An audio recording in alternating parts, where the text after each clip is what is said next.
Eren qui parle à Reiner. Avouez-le, vous rêviez de ce moment. Le chapitre 99 est enfin sorti, et il nous éclaire sur énormément de mystères, que ce soit sur la grande guerre des titans, qui sont réellement la famille Teyber, ou bien la véritable identité du 145e roi Fritz, à savoir Karl Fritz. Donc allons-y, commençons cette review qui envoie du très lourd. Les 4 premières pages du scan nous montrent Reiner, Bertholdt et Annie en train de parler de la mort de Marcel, car je vous rappelle que cet événement fut un véritable traumatisme pour les 3 guerriers. Mais rien de bien intéressant, car ça on le savait déjà, donc on va plutôt passer dans le vif du sujet, à savoir la rencontre entre Reiner et Eren. Pour vous situer la scène, Eren a demandé à Falco, un enfant proche de Reiner qui veut devenir le titan cuirassé, de faire venir ce dernier dans le sous-sol d'un bâtiment près de la scène où se portera le discours de Billy Teyber. Les 3 personnages se trouvent donc dans un lieu assez proche de la scène, pour pouvoir entendre le discours, mais surtout proche de tous les civils, car vous l'aurez compris, Eren n'est pas vraiment là pour parler. De plus, il s'est fait saigner la main, comme ça si Reiner tente quoi que ce soit, Eren se transforme en titan et fera un véritable carnage. Mais du coup, vous devez vous dire que si jamais Eren se transforme en titan, il sera rapidement battu par Reiner et les autres titans primordiaux qui assistent au discours, à savoir la charrette, la mâchoire, le singe et le marteleur. Mais c'est là qu'un nouveau personnage entre en scène. Et personnellement, je crois qu'il s'agit de Armin, mais on verra plus tard pourquoi je pense ça.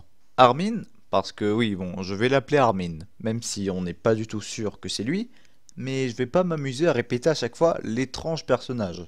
Donc, pour le moment, je vais l'appeler Armin.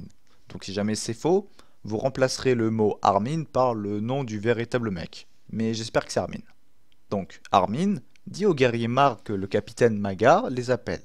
Donc, bien sûr, les 3 guerriers suivirent Armin, qui était au passage déguisé en soldat. Et à un croisement, il dit à Sieg de continuer tout droit vers la porte de la ville, tandis que Pieck et Porco, eux, devaient continuer de suivre Armin.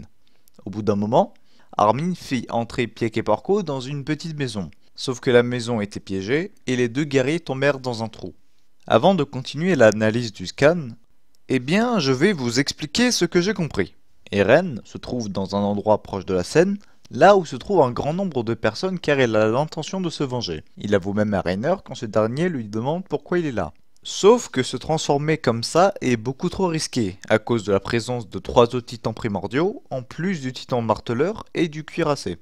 Si Eren les combat, eh bien c'est sûr qu'il perdra. Et c'est là qu'intervient le fameux personnage mystérieux, que je soupçonne d'être Armin.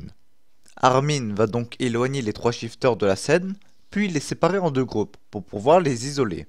Donc là, Porco et Pieck sont tombés dans un piège, tandis que Sieg se dirige vers la porte, là où je suis presque sûr qu'il se fera assassiner, ou du moins il se fera attaquer.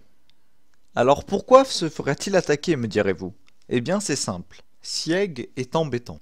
Le titan bestial est l'un des titans primordiaux les plus puissants. En plus, Sieg est un descendant de la famille royale Fritz, ce qui lui donne des capacités semblables à celles du titan originel. Sieg doit donc être éliminé. C'est pour cette raison que Armin a séparé Sieg de Pieck et Porco, pour pouvoir ainsi avoir plus de chances de tuer Sieg sans se faire repérer, mais ça il s'agit d'une hypothèse, donc il y a quand même très peu de chances que ça arrive. En parlant d'hypothèse, je vais vous expliquer pourquoi je pense que ce soldat infiltré est en fait Armin. Déjà, on peut voir que le plan qui consiste à séparer les 3 shifters de Reiner et de la scène est une super idée stratégique. Et qui est super fort pour créer des stratégies? Et oui, Armin. De plus, on sait que les Eldiens sont prêts à se venger, du moins Eren le dit. Or, le meilleur titan primordial pour tout détruire, eh bien c'est le titan colossal qui est en possession de Armin. Enfin, bon là c'est juste moi, hein, mais je trouve que les 2 personnages ont un petit air de ressemblance. Mais bon, là c'est juste moi, donc j'espère avoir raison, et qu'il s'agit vraiment d'Armin. Enfin, j'espère aussi avoir raison pour tout ce que je vous ai dit précédemment, parce que sincèrement, si j'ai prédit le futur, eh ben là je suis fier, mais vraiment. Mais bon, espérons. Pendant ce temps-là, Billy raconte au peuple ce qui s'est passé durant la Grande Guerre des Titans, sans oublier de mentionner le fait que les Eldiens soient la réincarnation du démon sur Terre. Mais c'est là que tout devient intéressant. Au début, tout le monde pensait que durant la Grande Guerre des Titans, un soldat marre nommé Elos avait réussi à comprendre comment tirer parti de la situation, et en manipulant ingénieusement les informations, il parvint à dresser les Eldiens les uns contre les autres. Ensuite, il s'allia avec le clan Teyber et réalisa l'impossible. Il mit le roi Fritz en échec et l'obligea à se réfugier sur une île. Donc là, on parle de l'île du paradis. Cependant, même s'il était exilé, la famille Fritz n'avait pas perdu de sa puissance, et qu'en ce moment, des légions de titans attendent leur heure pour pouvoir déferler sur le monde pour pouvoir encore une fois le raser. Et là, Tabor leur explique qu'il s'agit d'une légende. Ce n'est ni Elos ni le clan Tabor qui a mis fin à la guerre, mais le roi Fritz lui-même. C'est lui qui a sauvé le monde. Karl Fritz, car oui il s'appelle comme ça, n'arrivait pas à pardonner toutes les horreurs que son peuple a infligées au peuple Mar. Alors, lorsqu'il reçut le titan originel, il s'associa aussitôt au clan Tabor et décida de mettre un terme au régime eldien. Ensemble, ils décidèrent de créer un héros Mar, donc Elos, pour faire croire au monde entier la fameuse légende que je vous ai racontée tout à l'heure. Le roi Fritz partit en emmenant un maximum de ses sujets sur l'île du paradis. Le plan fonctionna parfaitement, et lorsque l'empire eldien fut à genoux, il déclara que si les Mar venaient sur l'île, il répliquerait en lâchant des milliers de titans sur le monde, même si en vérité il n'allait jamais faire ça. De plus, Karl Fritz crée un pacte de non-agression, pour que sa volonté puisse perdurer. Donc là, on est en train de parler des souvenirs. C'est pour ça que ses petits-fils ne veulent pas expliquer ce qui s'est passé avant le monde, parce que si tout le monde savait ça, eh bien ça foutrait un sacré bordel. Sauf que malheureusement, l'actuel détenteur du titan originel est Eren, et Eren n'a pas du sang royal, donc il est incapable de voir les souvenirs de Karl. Karl Fritz, ou le 145e roi Fritz, voulait uniquement délivrer le peuple Mar et le laisser se venger pour toutes ces années de violence.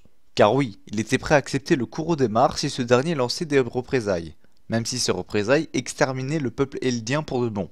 Bien entendu, après avoir entendu la vérité, tous les peuples étaient dans le doute. Fallait-il encore considérer les Eldiens comme des monstres ou non? Et c'est là que Billy fait quelque chose de très intelligent. Il va raconter ce qui s'est passé entre temps sur l'île du paradis, à savoir la grande révolution, et surtout parler du fait que le titan originel soit entre les mains d'une personne qui veut vraiment venger la mort de toutes les personnes mortes à cause des titans. Oui, on est en train de parler d'Eren. Et ce qui est sûr, c'est que Eren va agir. En tout cas, j'ai vraiment hâte de voir ce qui va se passer dans le prochain scan. J'espère avoir raison pour les petites hypothèses que j'ai dit pendant la vidéo, car sinon je m'en voudrais de vous avoir dit des erreurs. Je vous invite à écrire un commentaire pour ce que vous pensez du scan, et d'aller regarder la review d'autres youtubeurs, car c'est bien que vous regardez d'autres reviews pour vous faire un avis. Donc par exemple, je vous conseille Senpai Review qui va sûrement vous faire une vidéo bientôt. En plus, c'est bien monté. Et surtout, abonnez-vous et mettez-moi un petit pouce bleu, parce que ça me fait hyper plaisir, et ça vous coûte rien. En tout cas, on se retrouve pour une future vidéo. D'ici là, portez-vous bien. Allez, salut à tous!